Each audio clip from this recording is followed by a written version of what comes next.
I have entered a new decade, and there's a new label attached to my identity. I am a septuagenarian. I can barely pronounce it. And what does it mean? It means I am a person between the ages of 70 and 79.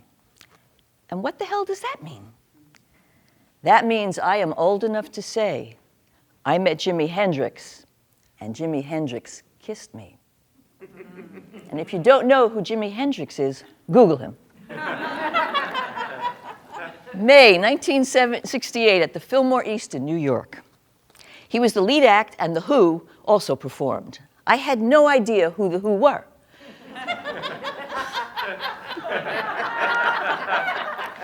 That's the truth. All I remember is ducking my head as the guitar pieces flew off the stage into the front row. I was there with my friend Bambi. That was her nickname. It was the 60s. She was dating Jimi Hendrix, and she had invited me to the Fillmore to see his performance and meet him. We went backstage after his set was over. She introduced me. Now, Jimi Hendrix was very tall, and I was very short back then.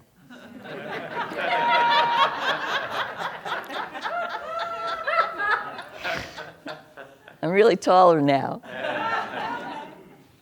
He leaned down, and the buckskin fringe of his jacket brushed my cheek.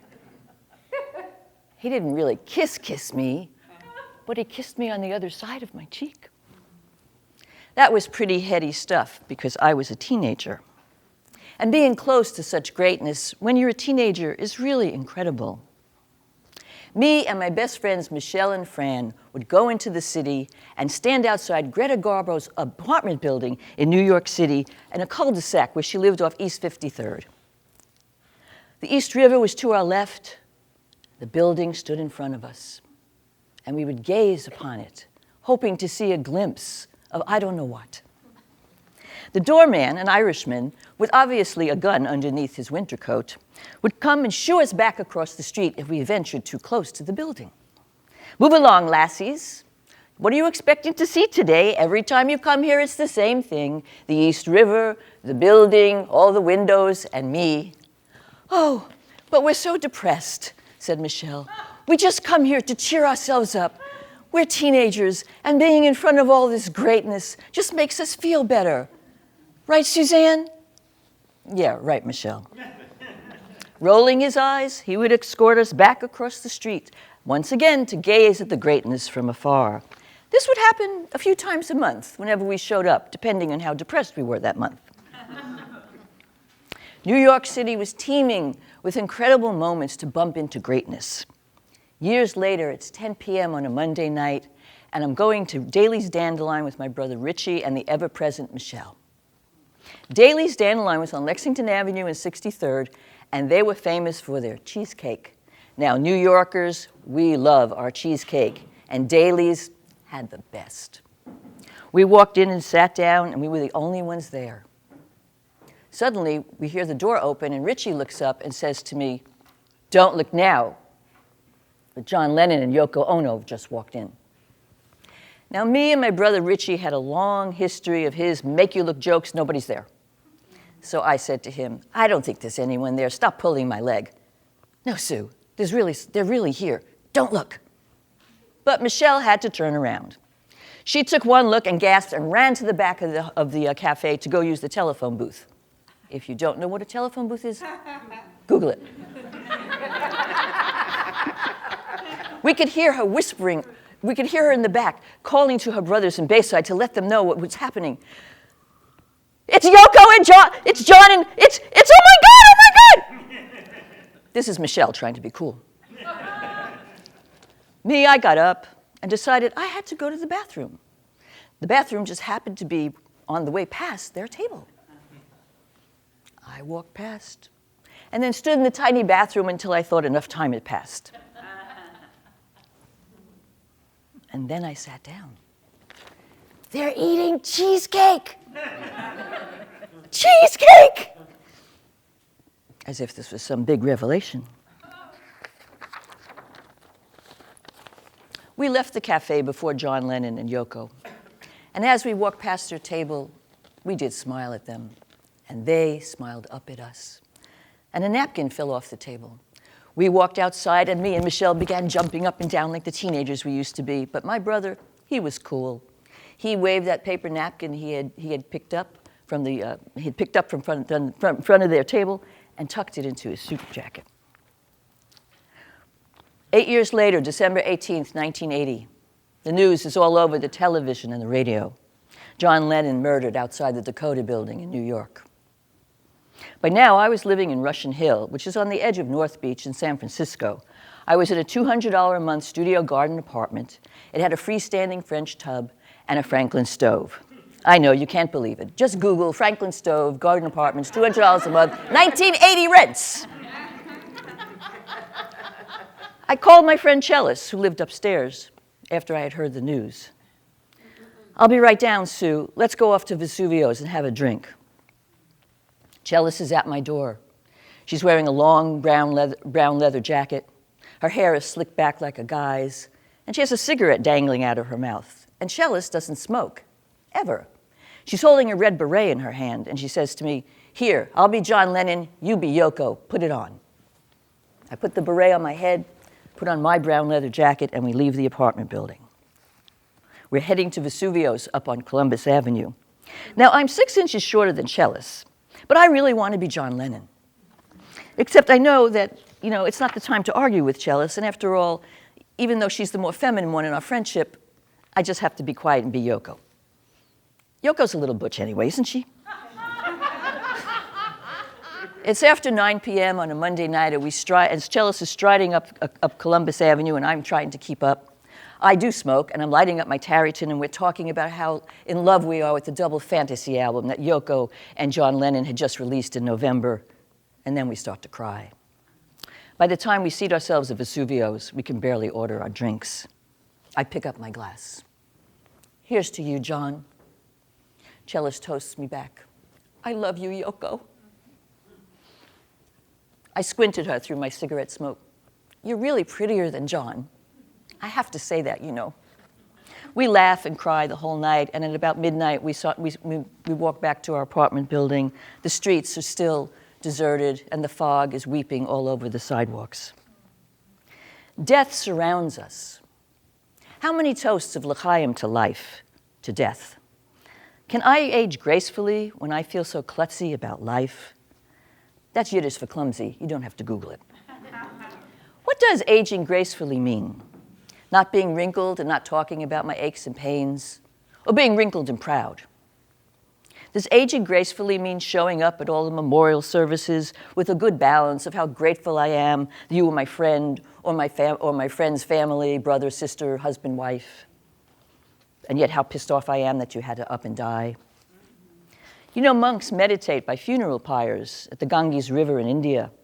Supposedly it's to help them to remember that this body isn't really what we are. But I have to wonder if their minds wander like mine does when I'm trying to meditate and be mindful and I'm really thinking about lunch. Now, although I'm not afraid of leaving my body, saying goodbye to this nutty world, I am kind of anxious about saying goodbye to this Suzanne I am. I'm very attached to being me. I also fully believe we go on, that this isn't it. That when we leave the body, pass on, die, whatever euphemism you're comfortable with, that this isn't it. And I have come to know this without having to sit by funeral pyres at the Ganges River. I work as a psychic medium. I communicate with dead people for a living. I know many of you are thinking, what a load of crap.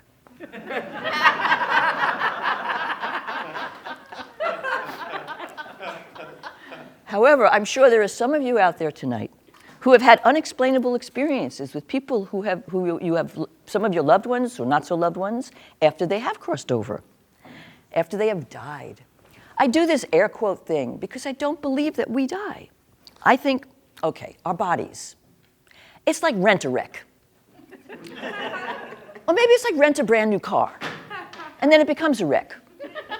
Or maybe it doesn't become a wreck, but eventually we have to leave it behind. So you would think, since I have personal knowledge and interaction with those who are no longer embodied, that I wouldn't be so anxious about my own shuffling off the mortal coil, to quote Shakespeare. I think it's Shakespeare. I'll just Google it when I get home. Really, it isn't the leaving that I'm so worried about. I just love my meanness, if there's such a word. Okay, so here's the story of the first time that I heard a dead person talking to me who was not related to my family, who had crossed over. Now, I used to only give psychic readings. I'm clairaudient, I'm clairvoyant, and I'm clairsentient. That means I see, hear, and know my information before clients even say a word. Readings are about present time, emotional blocks that are in the way, past lives can pop in, suggestions from a higher plane that I tune into about what needs to change in the client's life. Sometimes there's even predictions of the future. No lottery numbers, not even for me. So I'm sitting with this woman. She's about in her late 40s. The psychic reading has barely begun when suddenly I hear a voice in an Irish brogue in my head. Is your dad Irish and is he no longer alive? She looks at me and gasps and then begins to cry.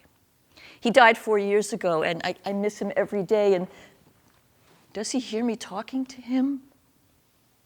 Well, he's here now and he says, yes, he does hear you. And I close my eyes so I can really concentrate and I hear his voice saying, tell her to remember the koi pond. I open my eyes and I say, he says, remember the koi pond. She continues crying and tells me when she was a little girl, they would take walks in the park near the house and sit on a bench by a koi pond. And it was her favorite time with her father all alone without the other kids in the family. When the hour is up, she leaves, telling me, although she's still sad, she feels a sense of peace. Now, the whole time her dad's speaking to me, there's another part of me going, what the hell? But I'm a trained psychotherapist. I don't work as that anymore, but that's another story. So I know how to not freak out in sessions when clients say certain things or other things happen. But I feel like Whoopi Goldberg in that movie Ghost. But you know, she was a fake in the beginning, and then it became real, and I'm not a fake. But I've never had this happen with anybody visiting me in spirit who isn't related to my family. I call my best friend Leslie.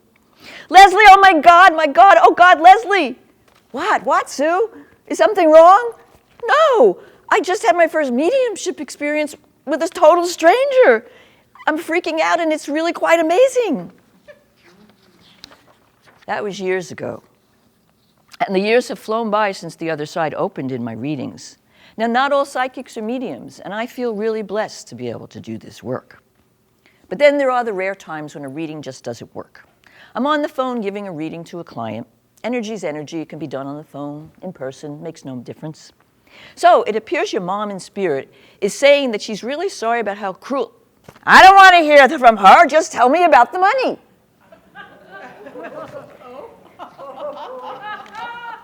What money? The money. I just want to hear, when am I going to get more money? I don't want to hear from my mother. She didn't even leave me any money. Just tell me about the money. Okay, I'll tell you about the money. You're going to come into some money really soon because the minute we end the call, I'm refunding your PayPal payment to me.